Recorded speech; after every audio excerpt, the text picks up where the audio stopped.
Hey everybody, this is a quick video in case you have a Gorenje brand dishwasher and it's giving you an E4 error and you're wondering what is this E4 error and how do I get rid of it?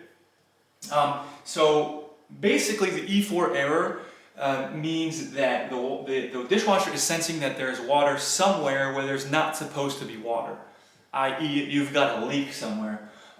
So what you need to do to get rid of this error is to find the leak and fix the leak.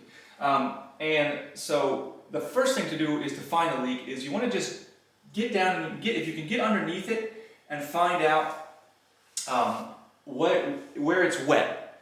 If you can tilt it back and find on the floor or find in the pan where is the what part is wet, you should be able to figure out where the leak is coming from.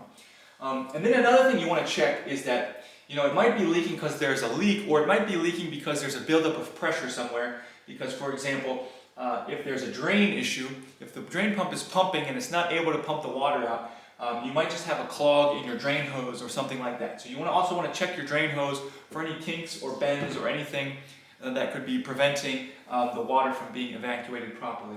So anyways, if you're able to locate the leak and get it fixed, you should be able to get rid of this error and get your dishwasher running again. So thanks a lot for watching. Have a great day.